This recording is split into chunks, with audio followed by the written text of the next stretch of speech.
Welcome back to Medora Minutes, a Bible study designed to help you start your week with the Lord and in His Word.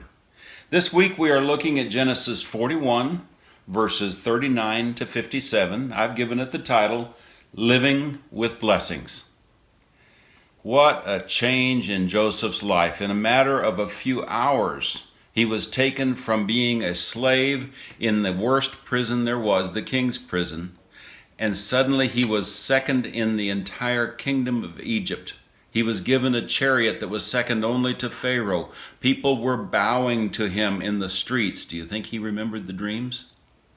He was given a wife, and in time he had sons. What a change in his life.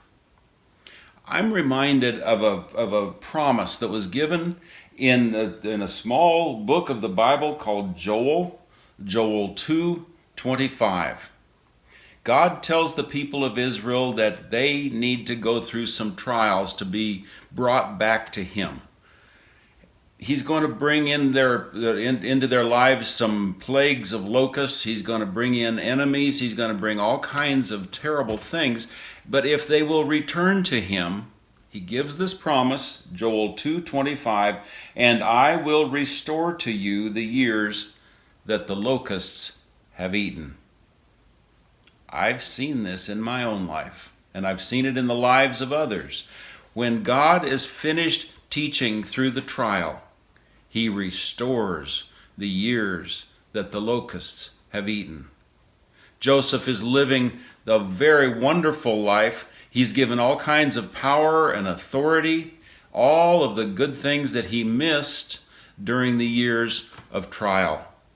He's about 30 years old at this time, just a young man.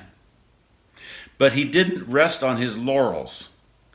In Genesis 41, verse 45, and Joseph went over all the land of Egypt.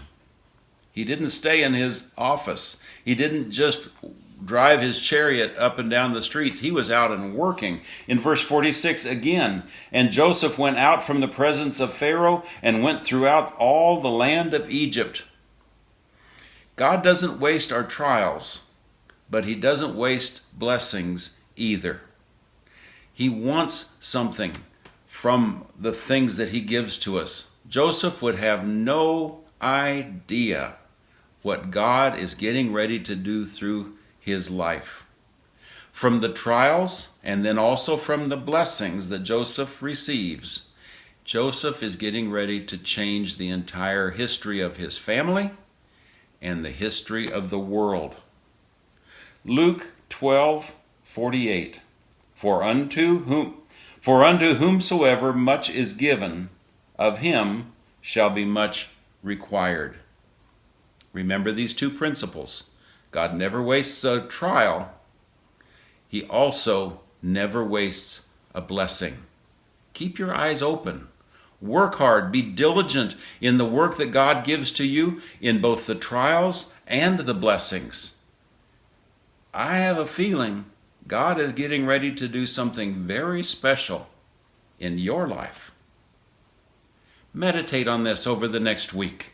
Again, we've been looking at Genesis 41, 39 to 57, Joel 2:25, and Luke 12:48. God willing, we'll talk again next week. Thank you for listening.